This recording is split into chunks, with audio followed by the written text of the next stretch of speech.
ওসমান হাদি মারা গিয়েছে, তার জন্য দোয়া করবেন। আল্লাহ যেন তাকে বেহেশতে নসিব করে, তাকে যেন জান্নাতবাসী করে, তার বিচারটা যেন আমরা সুন্দরভাবে পাই। এটাই আমরা চাই যে আমরা সেই ঢাকা আদর্শনের ক্যান্ডিডেট ছিলেন, আমরাও ক্যান্ডিডেট, আমরাও শুনি আমাদের উপরেও নাকি টার্গেট করেছে। এখন কেন অপশক্তি করতেছে আমরা যাই না। দেখ, সবার জন্য দোয়া করেন, আল্লাহ যেন সবাইকে হেফাজত করে। উপস্থিত অত্র এলাকা মুরব্বীগণ এবং আমার দলের নেতৃবৃন্দ, কর্মীবৃন্দ, আসসালামু আলাইকুম। আমি প্রথমে আমার মাকে নিয়ে আলাপ উঠাই। আমার মাকে আমার ব্যবসা স্টার্ট হওয়ার আগে, মানে হওয়ার পথে, মা যখন হজে যাবে, এই হজের কাফেলা কে ছিল জানেন? আপনাদের এই এলাকার জাবেদ এবং সোহেল, আমার মেজো ভাইকে দিয়ে তখন আমার মাকে এই সোহেলদের কাফেলা দিয়ে আমি হজে পাঠাই। তারপরে আমার বড় ভাইরা এই সোহেলদের মাধ্যমে, তারপরে আমি যাই আমার বন্ধু সহ। আসার পর আবার আমার মাকে নিয়ে আমি যাই উমরা হজ করতে। আমার মায়ের ইচ্ছা ছিল আরেকবার মদিনা যাবে, মক্কা মদিনা যাবে। এই হুজুরকে ওইটাই আলাপ করেছিলাম, আমার মায়ের খুব ইচ্ছা আবার সে যাওয়া।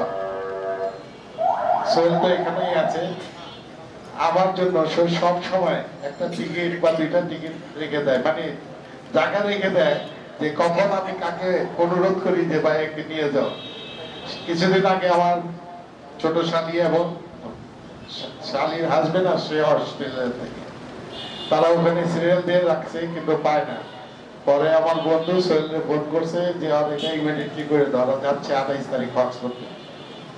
তা এই যে সোহেলের যা আমার প্রতি একটা আন্তরিকতা, আজকে থেকে না, একদম ছোটকাল থেকে। সোহেলটা কিন্তু আগে গরিবাগ ছিল, তার বাবার প্রতিষ্ঠান এখনো আছে। যাকে পুরান ইতিহাস টানলাম। হুজুর আলেমগণ আমার বাসায় প্রায় অনেক আলেম গিয়েছেন, আমার মায়ের হাতের খাওয়া খেয়েছে। তা আমার মাকে তো ধরে রাখতে পারলাম না, আল্লাহ নিয়ে গেলেন। আল্লাহ যেন তাকে জান্নাতবাসী করে, দোয়া করবেন। আমার দলের চেয়ারম্যান দেশনেত্রী খালেদা জিয়া, তার জন্য দোয়া করবেন। সে অসুস্থ, তাকে যেন আল্লাহ সুস্থতা দান করে। ভারপ্রাপ্ত চেয়ারম্যান 25 তারিখ আসতেছে, তার জন্য দোয়া করবেন। একটু আমার জন্য দোয়া করেন। ধানের প্রতীক নিয়ে আপনাদের মাঝে এসেছি, এই প্রতীকের প্রতি আপনারা খেয়াল রাখেন, ধানের দিকে খেয়াল রাখেন, আমার দিকে না, ধানের দিকে। ধান যেন সফল হয়। আমি বলতে চাই একটা কথা, আমার এখানে কিছু বড় ভাইরা আছে, তারা যদি আমার দিকে একটু সুনজর দেয়। আমি তো ধানের শীষ নিয়ে আসছি, এখন একটু সুনজর দিলে আমার মনে হয় ভালো হবে। আর যদি বলেন আমি আপনাদের কাছে আসি বা আপনার বাসায় আসি, এসে কথা বলি, তো হয়, হয়তো আপনাকে দেয়নি, আমাকে দিয়েছে, আপনারা একটু মেনে নিলে আমি খুশি হব। দেখ, আপনারা এই এলাকায় ধানের শীষের অনেক প্রতি ভক্ত আছে, সবাই দোয়া করবেন আল্লাহ যেন আমাদের সফলতা দেয়। ওসমান হাদি মারা গিয়েছে, তার জন্য দোয়া করবেন।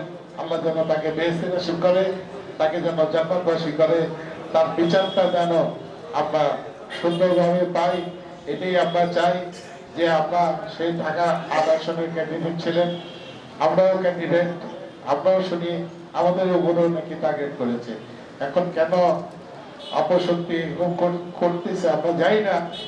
দেখ, সবার জন্য দোয়া করেন, আল্লাহ যেন সবাইকে হেফাজত করে। আমি আর কিছু বলবো না, আমি এই বলে আমার কথা শেষ করছি। আমার জন্য একটু দোয়া করেন, দেশনেত্রী খালেদা জিয়ার জন্য দোয়া করেন, আমার মায়ের জন্য দোয়া করেন। এই বলে আমি আমার বক্তব্য শেষ করছি। আল্লাহ হাফেজ, আসসালামু আলাইকুম। بعد إذ هديتنا وهب لنا من لدنك رحمة إنك أنت الوهاب পবিত্র শুক্রবার দিন জুমা নামাজের পরে আল্লাহ কালামে পাক থেকে সূরা ফাতিহা, সূরা ইখলাস পড়েছি। আপনার হাবিব শানে দরুদ শরীফ পড়েছি, আপনার হাবিবের শানে হামদ সানা পড়েছি। প্রভু গো মেহেরবানি করে কবুল আর মঞ্জুর করে নেন।